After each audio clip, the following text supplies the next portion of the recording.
Hi, I'm Mark Bouris and welcome to The Mentor. We've known for a very long time now that the number of people, particularly young people, consuming traditional news is on the decline as it tries to adapt and stay relevant in a social media heavy space. The Daily Aus, it's Australia's leading social media first news publisher, and it's quickly becoming the most trusted news publisher amongst young people, and traditional media is now taking note. In 5 to 10 minutes, you can get a summary of all the day's news, plus an engaging deep dive into a big issue. Since 2017, Sam Koslowski and Zara Seidler have done a great job at presenting the top stories, and it's all in the writing. Young people gravitate towards the Daily Aus because it delivers high quality news that isn't patronising and is devoid of jargon. The Daily Aus is interesting because they've managed to avoid pandering to advertisers, which is their strength that comes from listening closely to what their loyal audience wants. But can they take on big media and become an example of an adaptive new business model? Sam Koslowski joins me on the show today, speaking as one half of the Daily Aus. We discuss how the publisher continues to reset the thinking for traditional media, why the assumptions of young adults are usually wrong, the ones we make, and how they are changing those assumptions. So let's get into it. Sam Koslowski, welcome to The Mentor, mate. Thanks for having me, Mark. Nice to be here. And you're a young fella too. You're not that, relatively speaking, but what's interesting is that your audience is the same age group, thereabouts. Therefore, you're not a young fella relative to your audience. Yeah. You're relevant to your audience. I quickly want to, and we will talk about your business, and probably more importantly, your business model. And if I could just sort of dig into the weeds a little bit around that, so the actual platforms and how you run your business and you operate your business. But before we do that, I just want to backtrack a little bit. You were a lawyer. I was. I guess you're still registered as a lawyer, you're probably still licensed as a lawyer. It actually just lapsed. We got a couple of letters in the mail to my share house, and they kept getting stuck on the fridge saying, "Last chance. You sure you don't want to renew it? You sure?" And you should renew it. I let it go. You let it go, did you? Yeah, because you got to do all the professional development. Yeah. I've got other things to focus on now. Yeah. Well, you're a Sydney boy. You grew up in Sydney. Yeah. You went to UNSW. You must have done well in HSC to get into. Did you do commerce law, science law, arts law? I did journalism law. Journalism law. Yeah. Okay. So, that's cool. I didn't know that. Okay. So you did comms. What's that? Bachelor of Commerce or Australian School of Business Marketing or comms? What is it? School of Media and Communications. There is a school of that now. Right. Yeah. Okay. Cool. Yeah. So you did journalism in a theoretical sense, so to speak. Yeah. And your law degree, that's a 5-year degree? 5-year degree. Okay, so you completed your comms law degree, if we could just abbreviate to that. What did you do after that? So I was working at Fox Sports throughout my entire degree as a social media marketing platform kind of all-rounder. Why did you go and work at the same time as doing your double degree? I really felt like it was going to teach me more than university. And to be honest with you, in journalism, I was right. I learned much more on the ground in the biggest media company in Australia, understanding everything from the technology side of things, which is just so important to understanding the mechanics behind what does well, what doesn't, how things work, but also just understanding how media businesses run and where priorities lie and the tensions that lie between editorial and commercial and all of those interesting things that when you're doing a journalism degree, it's not really highlighted. What is highlighted in journalism is how to write a good story, how to develop an interview, all that kind of stuff. Research, which is a great kind of pool of skills to have alongside some of those more practical skills. But I knew I wanted to rise up as quickly as possible in media in Australia. And I saw the best way to do that would be to get involved as early as I could. So I started the week after my HSC. So what did you learn? I mean, you said Fox Sports. Fox Sports, okay, so Fox News. That's working for... In my day, it was Patrick Delaney. Okay, was Patrick. the CEO. Now he's a boss now of the total joint. Yeah. But what did you learn about the personalities at a place like Fox Sports? Because it is a lot of strong personalities in Fox Sports then and now. Yeah, a lot of strong personalities. And the biggest issue I came up against was just how young I was. So when I started to manage a little team, they were all older than me. And that was really interesting to navigate as an experience. But I think the thing that stood out to me at Fox was just how important it was to marry up all sides of the business. So the quality of the sport and the broadcast and the news was only going to be as good as the execution of commercial campaigns, and the monetization of all of that as well.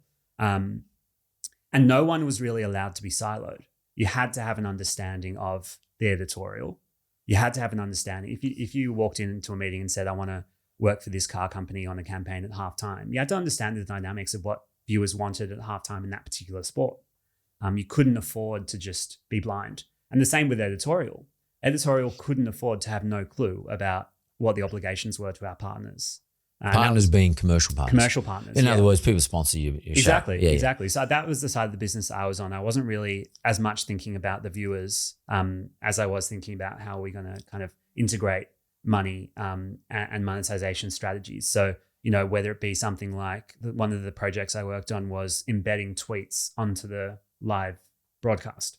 So at the bottom of the screen, you see the live tweets. So we worked on the first time that ever happened, which was on a Super Rugby game, probably in 2013, 2014. And that was a great way to integrate branding, and it taught me a lot. One of the things that strikes me about a place like Fox Sports, I mean, I know a lot of the guys there, it's apart from the editorial bent of the organisation for Fox generally, that theme sort of runs right through Fox Sports and every other part of the business, every other part of Fox for that matter. Sure. It's sort of well known, well recognised where the Murdochs fit into these environments. But then if you look at the personalities, they're actually not only the producer of the show, but also the talent in the show. They're all a certain age group. They've all been around for a certain amount of time. They all pretty friendly with each other. Yeah. They try their hardest to do some balance in terms of diversification. I mean, they more recently that you see a lot of females involved as journalists, female journalists involved. But it is strongly about the execution, and the content is strongly personality driven. Very much so. And opinionated. Very much so. And not necessarily right thinking opinionation, but is opinionated. Yeah. And those personalities sort of own it. Yeah. What does a young guy who looks at his own audience, his own cohort of people who are around his own age, in your case, what did it teach you maybe not to do, or what did it teach you about what you wanted to do? It was a really transformative time to be in media. And a lot of people say that sports media is immune from a lot of these discussions about political ideology and all that kind of thing. But a lot of the social issues feed into sport, and sport is often the first theatre that we see some of these issues play out, whether it be kneeling before an anthem, or taking the knee, the role of women in sport. And so what we saw at Fox still at that time was a very, very male audience who would only really respond to women's sports stories if there was some sort of like tokenistic or not an element without integrity there. So a story would do well on the front page about female UFC fighters. And that's probably because they were scantily clad, not because they were good athletes. But then as we moved throughout those years, the recognition of women's sport and just how unbelievably fantastic it is for society to have a higher level of respect for women's sport started to come out. And it was fantastic to see, especially women in the workplace, be encouraged and empowered, but also be decision makers to integrate more women's sport into the way that Fox Sports does things. And now, I mean, the WBBL is fantastic. And I remember the first time the women's Big Bash happened, somebody sat down in the meeting and said, "Oh my God, I think it just outrated the A-League." It was on the same night. And that was I remember that moment very clearly. That was like, okay, I remember they sold out the stadium of the AFLW, the first game ever, Carlton. People wanted it.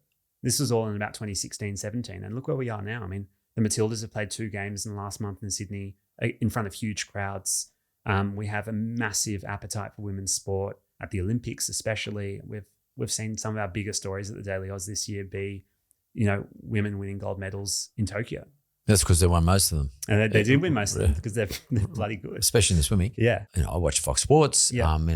I've got KO, I've got all the whole thing going on, and I'm an older generation, I'm much older generation than you, and I've been watching the evolution of women's sport, for example, and not only that, but women's commentators. And I didn't resist it, but I just thought, well, they're just doing it to fall into the diversity thing. Yeah. Now I accept the position, what's on sport. And I'm not a cricket fan, but I do follow a lot of the other female, especially in the Olympics, but I also follow female stuff when it comes to UFC, boxing, etc. And I quite enjoy it. But I'm sort of got dragged along with it, so to speak. Yeah. I had no choice because that's what was being put in front of me. Sure.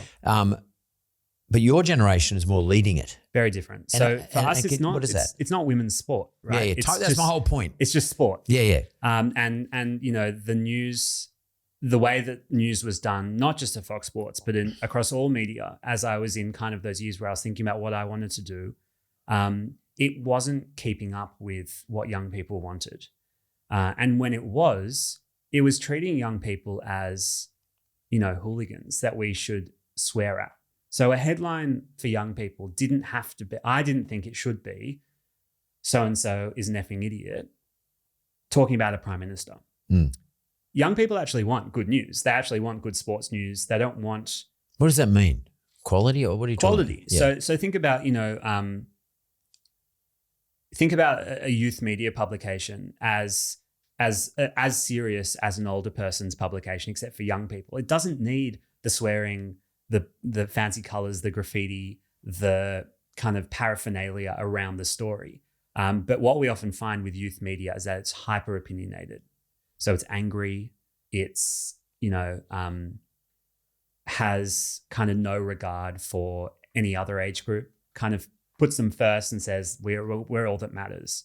And when you see youth media play out, it's often around culture as well, right? So it's about music and eating out and all that kind of stuff. But to find a publication in Australia that does hard news well for young people is really hard. Hard news being?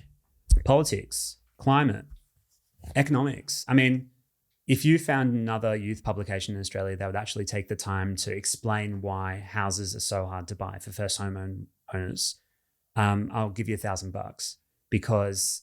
I did one on TikTok 3 weeks ago. Yeah? Pay up later. Jeez. Just mucking around. You got me. But that's the thing, right? There's not many out there and you're leading the way now too. You have to treat young people with respect. And so Fox was different, sport's different. But what I did learn from Fox was that there was room in the market for a product tailored to young people that talked across from them, not down to them. So led by young people. We haven't covered how you actually disseminate your news. Yeah. And that's a really important piece. Sure.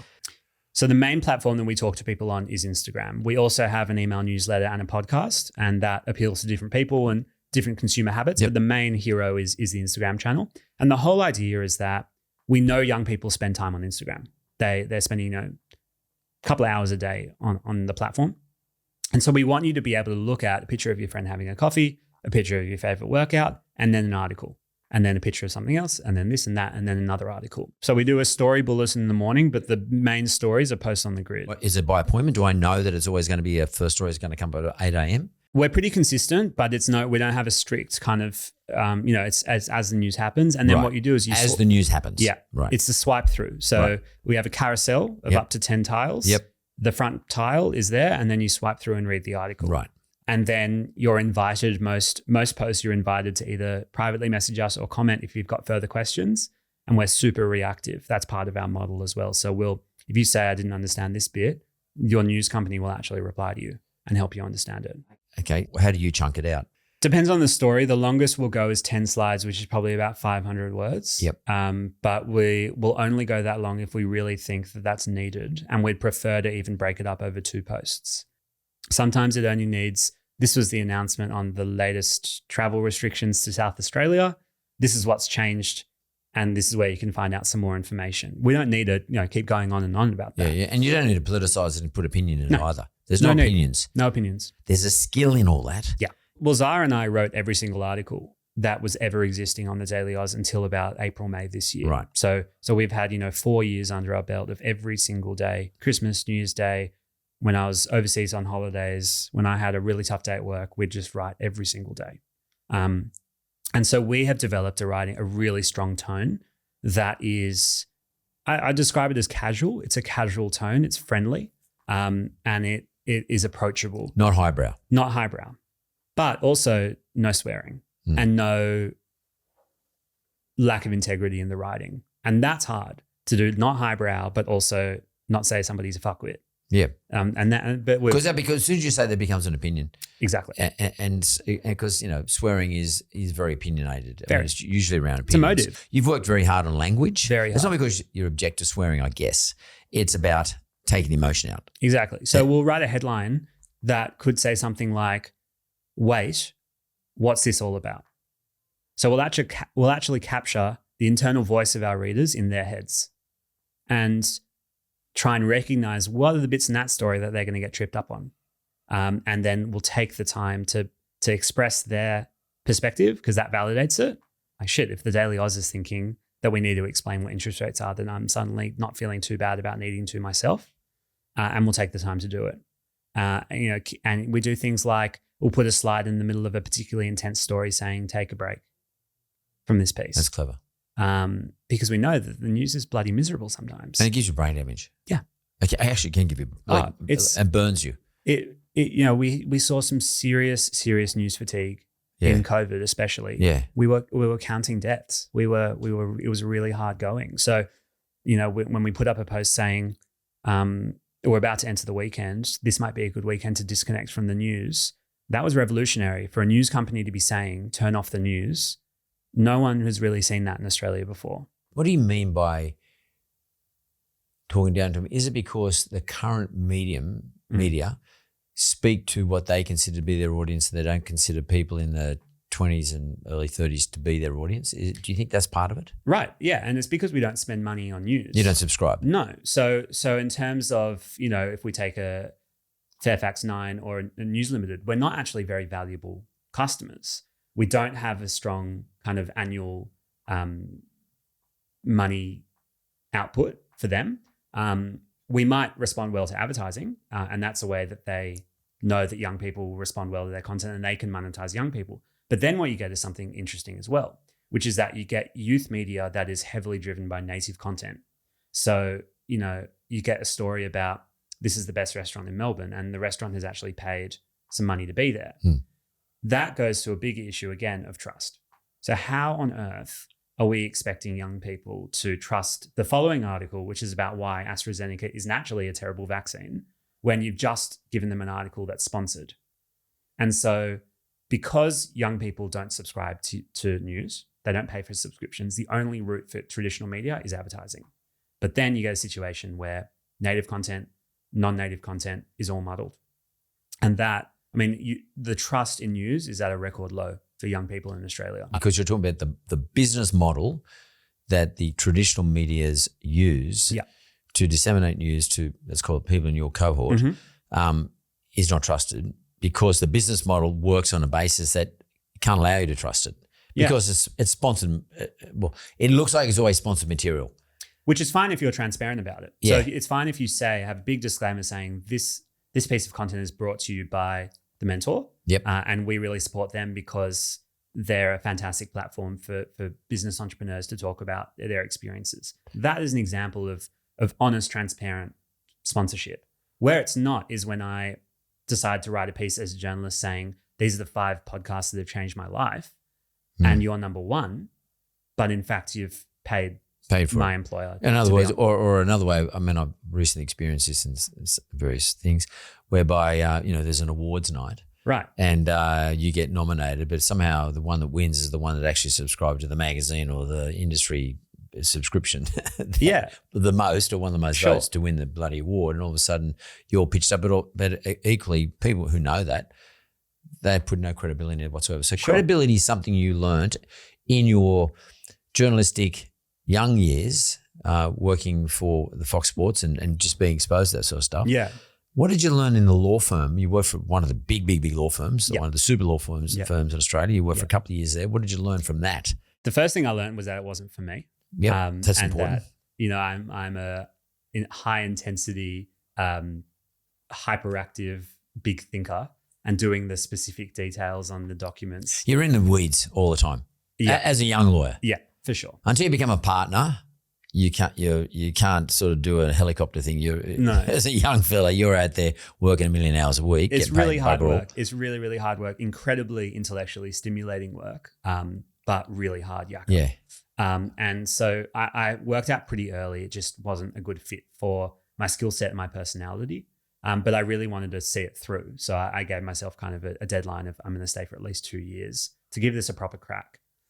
Because of course you're not going to just walk in and know exactly what you're doing. But the other thing I learned was just how different it was from my law degree at university. You know, I did a degree that had so much variety in the subjects, and then all of a sudden I was just a corporate lawyer doing just litigation and one really narrow area of litigation. And so all of a sudden I was specializing kind of by accident. But I think, you know, my main reason why I didn't quite fit with the career was just that I had this insatiable thirst for explaining stuff to people, and that wasn't being met in that career. So when was the moment you decided, this is it, I'm going to turn it up here and I'm going to go set up this business? And what were the circumstances around it? So I set up the business before I even started being a lawyer. I set up the business. I took the name The Daily Aus in 2013 when I was on a gap year trip, and I wanted to access news on my phone. You reserved the name. Reserved the name. Yep. And I couldn't load a website on my phone, but social media worked. So I just thought, well, why on earth isn't there little bits of news on social media? Took the name, did nothing with it for 4 years. Then in 2017, when I was starting to finish up my degree, I wanted to get it started again to give myself an option. So put something on LinkedIn saying, I'm looking for a co-founder. I don't want to do it by myself. And Zara replied, I hadn't met her before. We had mutual friends. And Zara's background, just tell me. She was in politics. Politics, before. right. Who did she work for? She worked for Council House, which is a political advisory firm. Right, okay. And before that, she was part of an independent campaign to... Which independent? Karen Phelps. Oh, yeah, Karen, cool. Yeah. So she spent some time in Canberra in Parliament when Karen was a member there. And so she responded on LinkedIn. We went for a coffee the next morning, and we've been doing it every day since. And things started to get really real. We grew very slowly for 3 years, but did it every single day, 8 a.m. every single day. We had a news bulletin. Whilst you're at doing your degree? Whilst I was uni, and then whilst I was being a lawyer. Yep. So I'd do it on the ferry. And then when COVID hit, all of a sudden, young people really gave a shit about what their premiers were saying. So we're talking about this time, February last year. February, March last year. Yep. Young people really cared. They were watching press conferences from the Prime Minister. They were learning who their health ministers were. They were needing clear guidance and advice. And so when COVID hit, we were on about 4,000 followers. And then by the end of 2020, we were on about 40,000. But we started to get some media attention. And so one of the big moments for me was being in a mainstream traditional newspaper, and that paper being open at my office at the law firm, and people doing a bit of a double take, saying, well, hang on, why are you there in the paper saying that you're running a media company when you're meant to be there at your desk doing law work? So you're a direct report, or someone who you report into is asking the question. People were a bit puzzled. Yeah. Yeah. They knew that I had a hobby on the side, and a lot of people in the corporate world do. But it was clear to both Zara and I that it was starting to encroach on the way that we were working in our other jobs. And so that's when we decided to raise some capital and give it a red hot. Oh, I mean, you're at this stage you're at Allen's, which is like a massive law firm. Yeah. And then you get asked a question, and then you and Zara just say, okay, curtains up for that. I'm going to leave. You're going to leave. She had already left her job? No. We both are going to leave around the same time? Yeah. You said, we're going to run this Daily Aus, like give it a fair go. Yeah. But you decided to raise money straight away? Yeah. Why? I think both of us had a particular understanding of entrepreneurship that was like, we don't have enough money in our own bank accounts. Capital to keep renting and eating. Yep. Without earning a wage. Yeah. Yeah. And because that's what a startup is. Exactly. You're not going to earn any money. And it was weird for me because I've heard so many stories of startups where the founders quit and say, I didn't earn a single cent for 4 years and all that kind of thing. It's normal. Yeah. But I didn't exactly understand how that would play out in practice. I kind of had this sneaking sense of the reality of it was, shit, am I going to have to loan money off my parents? Like what's the go? So we made an agreement together that if we could find a way to pay us, a really just bare bones wage, that we would give it a crack. And I think it was as much for us about validating the idea because it was non-revenue generating. So no revenue, but you had a following, audience, readership, a good audience, readership, a brand that was getting some airplay, and it was a fairly simple prospect. I mean, in terms of what you had to do. I mean, it's complicated but simple at the same time. Yeah. How did you raise the money? I mean, who did you pick, and why did you pick them? So the proposition that we put to investors was, we want to run a sustainable media company in Australia. We don't know how we're going to monetize right now. Right. All we're going to focus on is building a trusting audience, and we'll work the rest out as we go. So it means you've got to have some pretty ballsy. Yeah, those investors. How did you find those investors? We found them through family and friends. Right. So we found people who we knew were investors, and we knew who were people who had some business acumen, because that was what we were missing, was kind of that strong. A bit of bench strength. To add to what you're doing. Exactly. Yeah. But we also kept an eye on, okay, who can we find that will provide some journalistic strength as well? So we were trying to look for people who've had media experience and all that kind of stuff. And then we kind of found the first two. And after that, it was relatively. But how'd you find them? I mean, it sounds like it's easy, but how'd you find them? So the honest story was that I was speaking at a primary school. I got asked by a friend to speak at a primary school for Year 6 Entrepreneurship Day. And I was speaking and delivered my speech to a bunch of 11-year-olds, sat down after, and another teacher came up to me and said, "My brother has to buy your business." The teacher said that? The teacher said that. And I said, I was meant to be at Allen's. I was meant to be at work. And I said, slow down. Let's take it step by step. Who can you connect me with to have a chat to? And her brother has a big tech startup.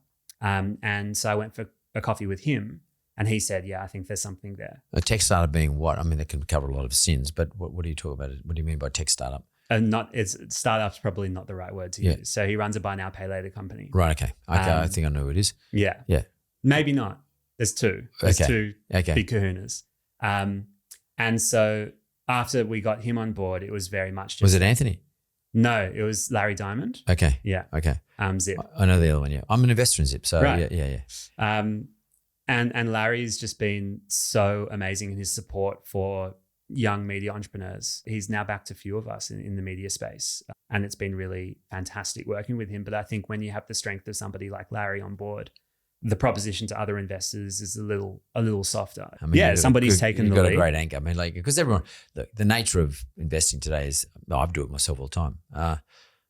Who's investing? Oh, okay, they've done the work. They're investing. Okay, I'll invest too. Exactly. I mean, and I'm sure you weren't raising millions of dollars at the time, so you're just getting enough to kick it off. Exactly. And who else did you get? We got. They don't really want to be. We haven't never been named. No, we haven't announced it publicly. Okay, it's an interesting conversation to have with them. But we got some people who've got political backgrounds, a lot of people who've got strong business backgrounds, a few different media types, some Canva folk. We've kind of went to the big startups. Did you go and raise money from 10 sort of different sources? And yeah. Did you raise about $1 million or something along those lines? So we raised $500K. You raised $500,000, yep. And we raised from 11 people. So very modest amounts. $50,000 leaks, et cetera. Yeah, exactly. That makes sense. Yeah. And from an investor's point of view, that's sort of what, that's the sort of thing I would be prepared to risk in a startup with no revenue. Yeah, exactly. And they all said the same thing, which was that they're all backing the founders. They all said exactly the same answer independently of each other, which was that we're backing founders, not the business. So which year is this? The beginning of last year? No, 2000. No, this was about a year ago. We started having these conversations, and we closed the round in February of this year. February. So here you go. You got the Daily Aus, you and your co-founder Zara, maybe a couple of other staff. But you've got some investors put in a bit of money, so you've got a bit of cash flow to come through the joint and a bit of capital to spend. Yeah. They all appreciated that it's patient capital. Yeah, it's not exactly. sort of immediate returns. And it's fun. It's a fun business. And they're enjoying being involved with you and watching it grow. And and I think that's a really important part. You say it's fun, but how do you interact with your 11 investors so that they can actually enjoy it? It's about being as open and transparent as possible about the challenges that we're having, as well as the successes, and setting really clear aims with, by the end of the year, this is where we want to be, and that having numbers attached to it. So, some super modest revenue numbers attached, because the approach we're taking is that it's opportunistic revenue. If someone comes knocking on the door, we'll have the chat, but we're not going to kind of pump people up for it. But it's all about audience. And more than that, it's all about what exposure can we get? What validity can we get in the Australian media landscape? So, Zara being on Q&A was one of our key aims. And 2 weeks ago, she was. In other words, that can be a pain in the ass to the traditional people, such that people start to take notice of you. That's not a bad marker to present to your investors. Exactly. Because, you can't attach a value to it. No. But it's a good marker. But what we can attach the value to is audience numbers. So we said to them, by the end of 2021, we want 150,000 people on Instagram. And we're in late November of 2021, and we've got 280. Well, you've killed it. We've killed it. So our aim is to double it by the end of the year, as in we want to get to that 300, just to be able to say calendar year. Yep. Just to be able to say we've doubled what we aimed for, but then keep going, and then go back to them when we need more capital and say, okay, that was the experiment. It's working. We've got 400, 500,000 young Australians who read us every single day, and we're now the 6th biggest news page in the country. In the last 6 months, we've overtaken Sydney Morning Herald, Guardian, SBS. We've got Channel 9 coming up in the next couple of thousand on Instagram. And that's serious. That's serious now. And so what we want to do is elevate our valuation from a youth media player to a media player. That's very interesting. So I want to go to the break. When I come back from the break, I want to talk about your model, the way you roll your model. What is about your model that makes you different and makes you digestible and appealing? Mm-hmm. And I wouldn't mind talking to you about, if you're prepared to, about how you propose to monetize it. Yeah. And how do you monetize? How do you work out the time which you can start to turn on the tap for money? Cool. And what are the compromises around that, or what are the arm wrestles that you have to have various people at that point? So we go to the break. We're going to come straight back. I'm back from the break. I'm here with Sam Koslowski. He's a co-founder. You're the CEO. What's your position? Co-founder. Okay. Yep. The co-founder of the Daily Aus. It's a great new business. It's a great new business in the business of media, but it's more a news platform. And we just sort of covered off how you arrived into this business. Yeah. What is your proposition? Why is it compelling? The proposition is the news is cooked. It's really hard to understand. We're going to give you a way to get your head around it in 10 minutes a day. And when a complex term comes up, we're going to walk you through it. So if we cover the fact that interest rates have remained stable on the first Tuesday of the month from the RBA, we're not going to assume that you know how interest rates work and who the RBA is. So we're going to take time to explain that. We're going to do all of that without making you feel stupid. Education, explanation, as much as news. So that's the first thing. Education and explanation. Yeah. On the assumption that people don't know what everyone else assumes. Maybe you didn't do year 11 economics. But at the same time, respecting people's integrity. Totally. Respecting the audience's integrity. Yeah. And the way that we respect the integrity is that we are accurate. So we don't make mistakes. And if that means that things go a little slower and we take more time to get something out because it needs to be fact checked, then that's what we'll do. And that we have high quality, we don't have spelling mistakes, and we don't make errors because we want to match the quality it's how we want to be treated. And so all of that combined gives us a real sense of intimacy and strength with our audience. We're actually talking to them in like the 10 minutes of the day that they are actually concentrating a lot. How did you work out there is an audience who wants that? The process was doing it for like 2,000 or 3,000 people for 3 years. And what we noticed was the strong habits that were being formed in that pool of people. And now obviously of that 2,000 or 3,000, 1,000 knew Zara or I. So we had some kind of backing there. But what we noticed was that if we put something out at 8:06 a.m., we'd get messages in those 6 minutes saying, where's my news? Where's my news gone for that day? We would notice things like it being brought up in classrooms as an example text. So we'd get a teacher saying, I was in the staff meeting and we were talking about the curriculum for next term and the Daily Aus came up and I thought no one else knew about it. Right. Suddenly it's here.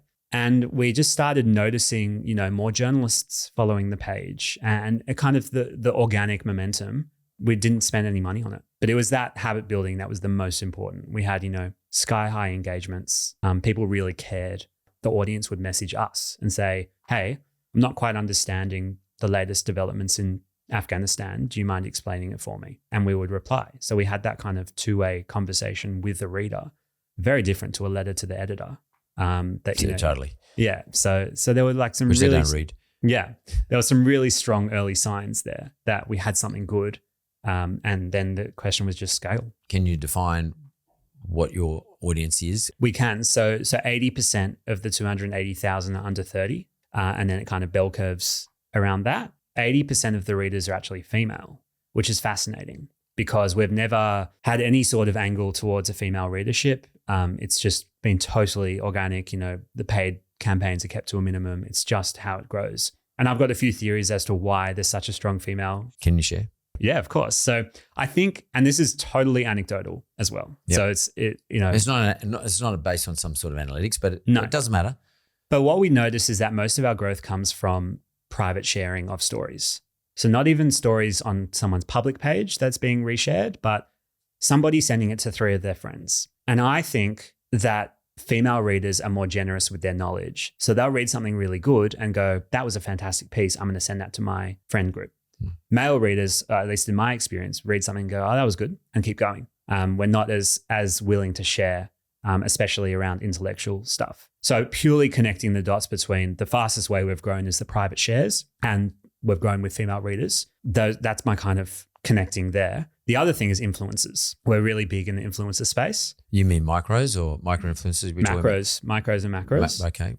We get reposted by influencers pretty much every day. Do you pursue the influencers, or it's just an incidence of your business? We don't pursue them anymore. But interestingly, in our kind of massive growth phase of 40 to 200,000, we did pursue them, but we pursued them in an interesting way. And we pursued them by saying, hey, there's a US election on this week. I know you're probably getting questions as to some stuff about the election because you put up one protest photo or whatever. If you ever need something to share that you can guarantee is fact-checked and correct, here's a resource we prepared earlier.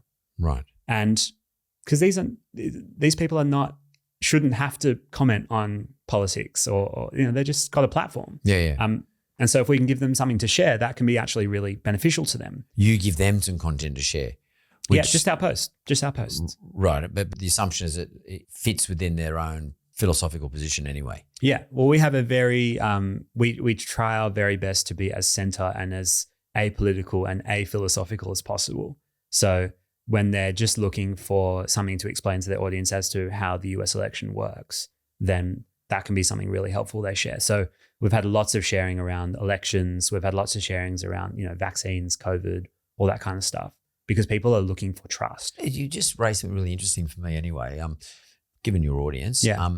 Is that because your audience doesn't not want their news to be politicized?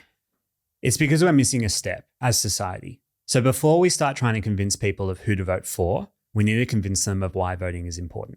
Right. So there's actually a big layer that the news traditional media misses, which is explaining and educating the audience so that they're making an educated vote.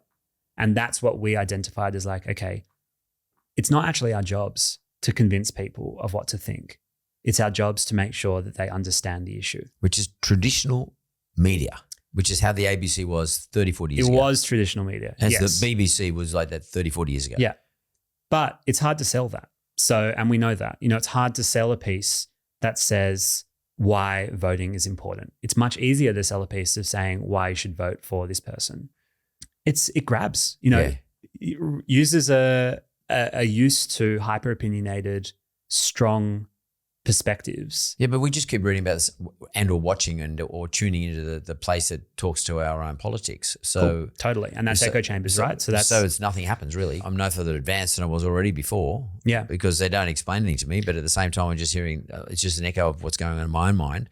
So all I was doing is affirming my own position. Yeah. So exactly. I'm no better advanced. No, but you got to remember about a lot of young people that they're not reading anything. So it's not like they are already in an echo chamber. They're actually totally disconnected from the news. So we know through surveying and messages that we are the only source that young people read. So even in the way that you're talking to me about echo chambers and what you're understanding and reading about the world, you're also missing a step. Young people are not engaging with traditional media. They're not actually watching the ABC or Sky. So they don't have a political they don't have a political view one way or the other. They actually don't know. They're apathetic. They And that's not because they don't want to know. It's because they open the Herald and go, holy shit, this is a lot to take in. So we're just taking it back a few steps. And so that political disengagement has been understood by older generations to be apathy. It's been understood to be they don't give a shit, but they do give a shit. They just haven't been given the opportunity to become literate. And nor do they have the tools No. to actually wade the way through it. Yeah. I've often wondered this about myself because I'll listen to the ABC in the morning until I've had a guts full of it. But I will listen to it. But in the evenings, I feel as though before I go to sleep at night, I want to listen to Paul Murray. And I've often thought to myself, which is Sky News and Paul's, very right of politics. Mm-hmm. And I often thought to myself, the reason I like to listen to Paul Murray, because he's not telling me anything I haven't already heard and picked up during the day, whatever.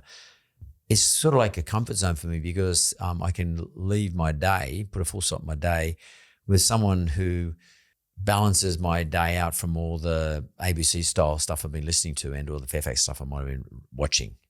And I thought to myself, Mark, it just helps you go to sleep at night. It's not really changing anything in your life. Yeah. Is that I'm getting sort of a bit deep in the weeds about the psychology of news, but is that, you're someone who's a great observer of news. Yeah. And people who follow news and audiences, would that be a fair assessment of myself? In other words, I'm getting fuck all out of it. I'm just doing it because it helps me go to sleep. Oh, totally. I mean, that's the human condition, right? The human condition is that, as we winds down from our day, I don't know if you want to be intellectually stimulated and challenged and all that kind of stuff. And that's why we see such a success in late night television in the US. I mean, obviously the US has so much more scale and population behind it to have so many different options. But, late night TV, think about it, it's all about either light-hearted entertainment or preaching to the choir and, telling people the things they already know, or it's infomercials and it's, comedies and all that kind of thing. So I have no surprises that you want to listen to that before you go to sleep, and dream all things Paul Murray's Sky News. Yeah. No, please. And I think, we get big engagement late at night as well. So people are on Instagram reading stories as well. So look, I think it's totally normal where that can get, what saddens me about the way that you've just described Australian media is that it's a terrible state of affairs. 100%. I agree. You think that you're stuck between a rock and a hard place. Yeah. There's no one you can turn to. Maybe you should give us a read, but that's not how news is meant to be. It's not how news is meant to be. News is meant to be really helping you so that when you walk into a voting booth every 3 years, you totally understand what you're doing. Well, my generation approach to news is it's habit. A lot of people in your cohort don't have that opportunity, haven't had that opportunity. I grew up with some of these people, so, I know them. But your cohort doesn't know them. Let's take the US election last year. Yeah. Trump, noise. Biden, plenty of noise as well, by the way. Yeah. I would listen in the morning to the ABC and I'd hear Biden, anti-Trump. Then I listen to Paul Murray at night, anti-Biden, pro-Trump. Yeah. And I have my own views. What did the Daily Aus do in terms of education around that phenomenon that was existing in the world, which, by the way, the whole world took an interest in?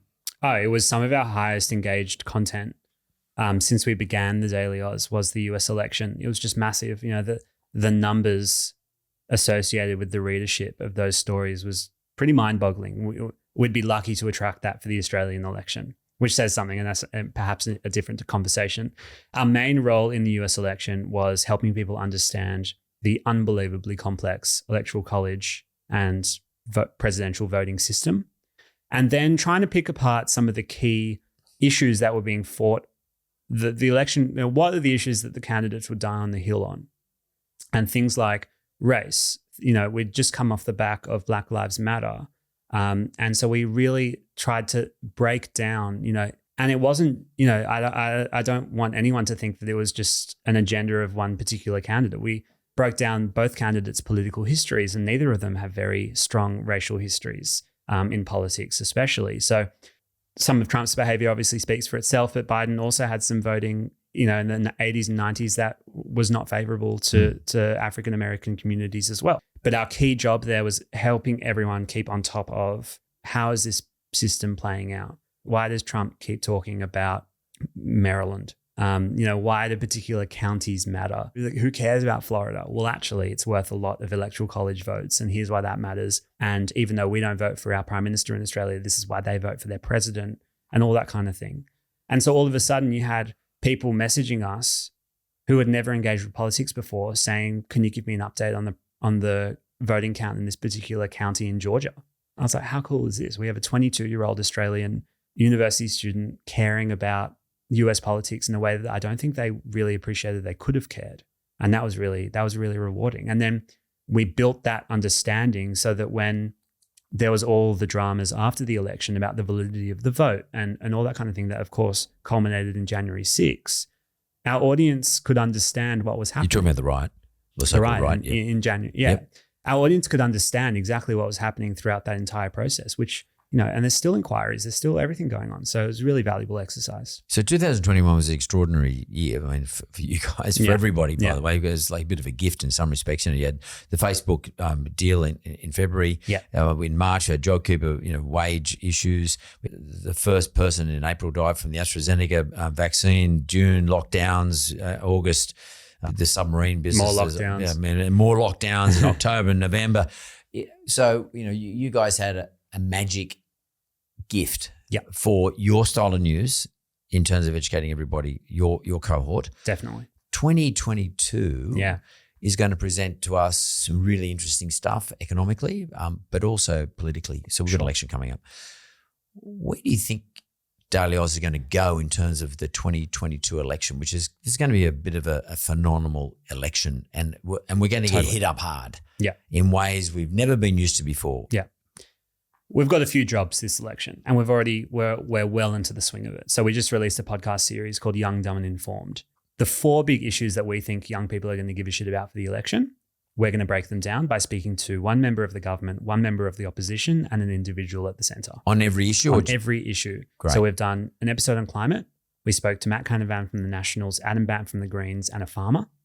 And we put all of that together in a package.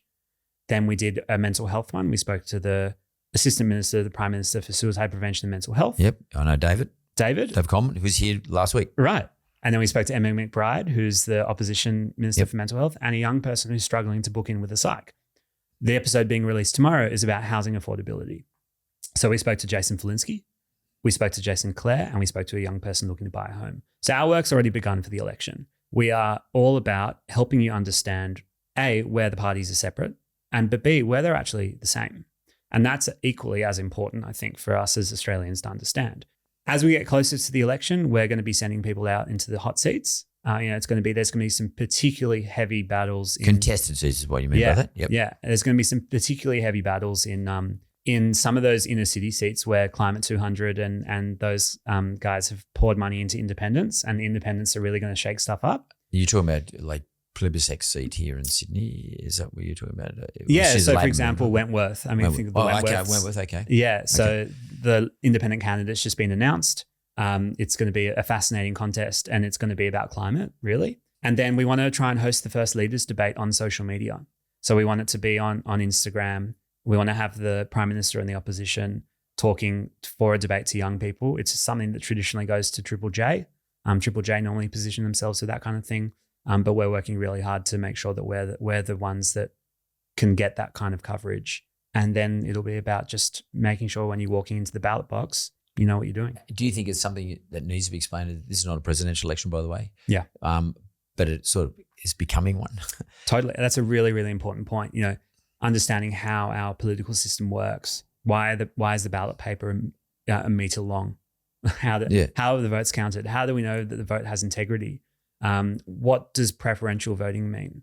Why is this person getting my vote if I voted for this person? There's so much we need to do. And you kind of learn it for a couple of weeks in year 10, but it's not really teased out. That's our job. What is your plan in terms of your business to, at some stage, monetize this business? Because, you're building a big audience. You said right at the beginning, you'd like to see 400,000. Mm-hmm. Let's say by the end of 2022, which is another gift year, it just keeps giving, you might be at 1 million for argument's sake. Yeah. 1 million readers is a pretty good baseline. How do you monetize it? I mean, without pulling your pants down and doing the usual. We want to follow a well-trodden path from other social media players, which is that you're actually going to, we build a brand universe. And so do you know the Inspired Unemployed, the lads, the two comedy guys. I mean, they've just released their own beer.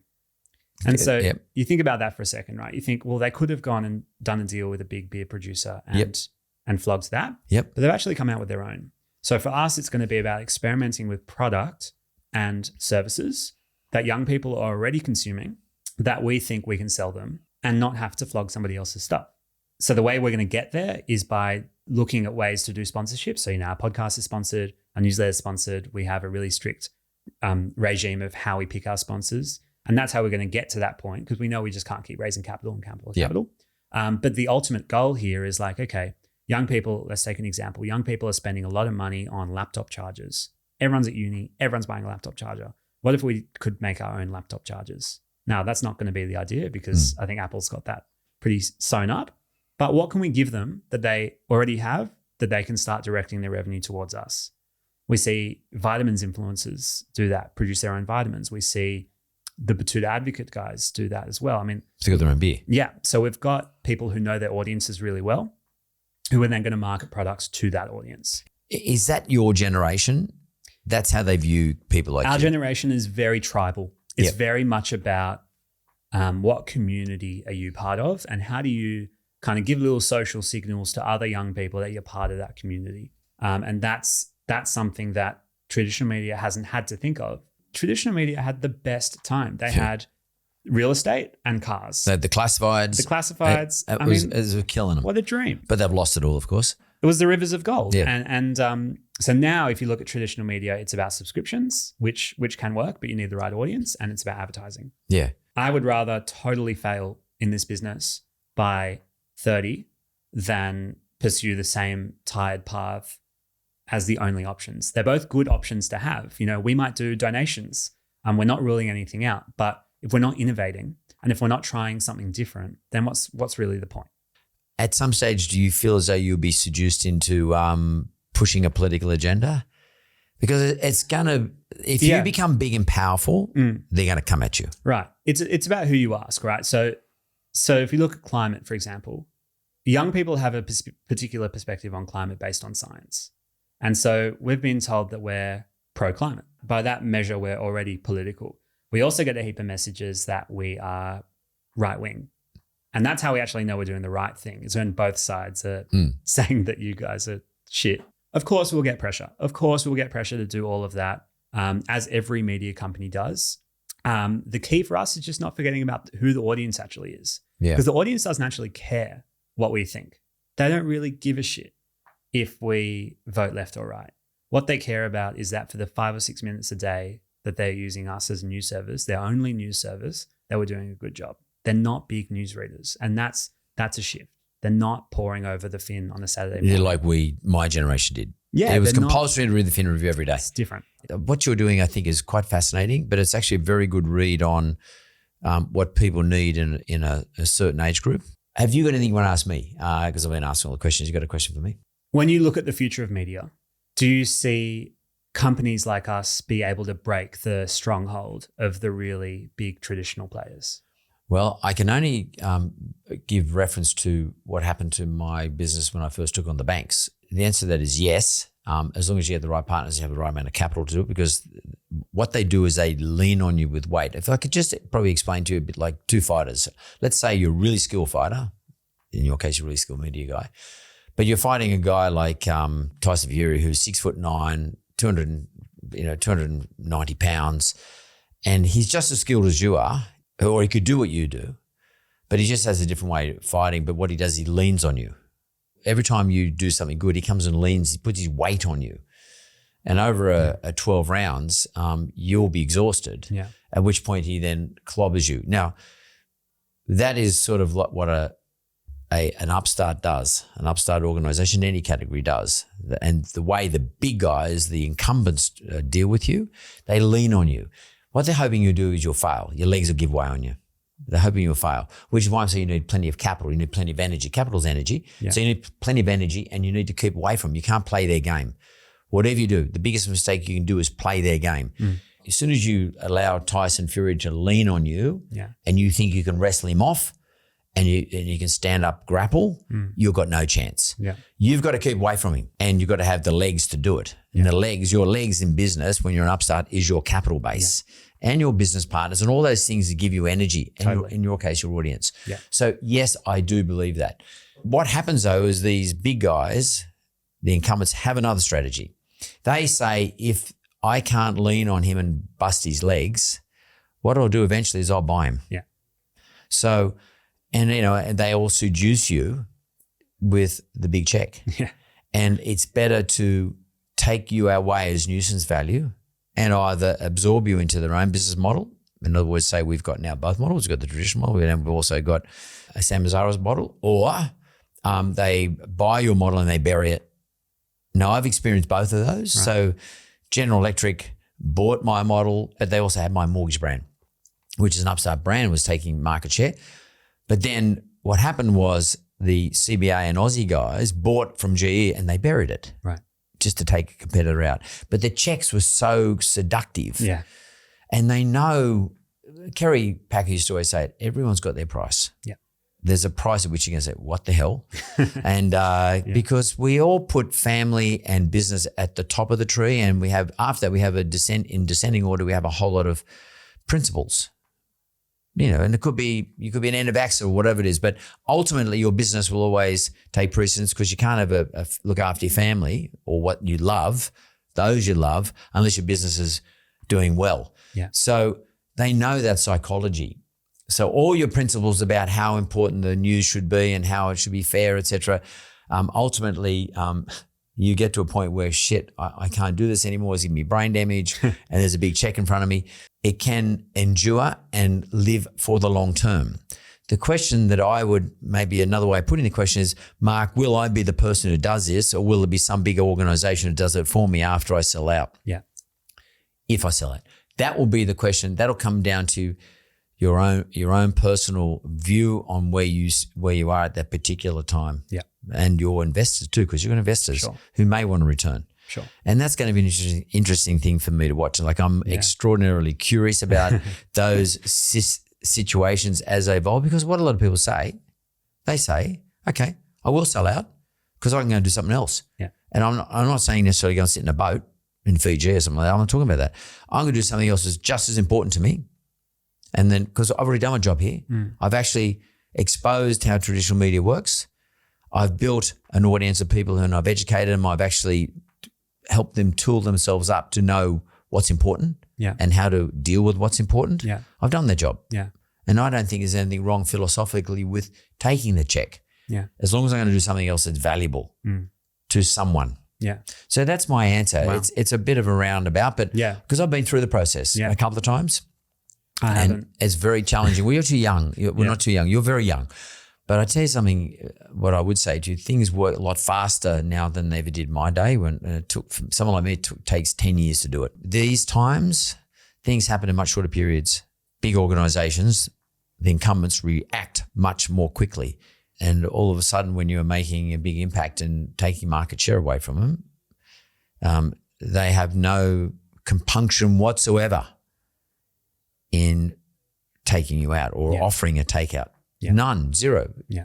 These days they worked out, people like you have too much energy, you're too strong, you're too well educated, your balls are too big. Yeah. Like and they know that you've seen others do it. Yeah, totally. And you've been encouraged and you think, no, I'm not going to give up. So be interesting to see how you go over the next couple of years. You're doing a great job. I'm actually going to follow you. Thank you. I want to digest, particularly next year, I want to digest what you're saying about the politics, because I'm insanely interested in politics. And I'm insanely interested in how people don't understand it. I appreciate your time, particularly in busy times like this. I love your enthusiasm, and particularly when I add it to your age, and it's just generally, it's so cool for me to sit here and talk to someone like you, Sam, about what you're doing. I really appreciate it's brilliant. it. Well, let's regroup and see how it all pans out. You betcha. And if you ever want to talk to someone, just get a friendly view. I don't want anything for it. Just a friendly view, but someone's had the experience of these things, just reach out to me. It's cool. Thank you. Happy to talk to you about it. Really appreciate that. Sweet. Epic.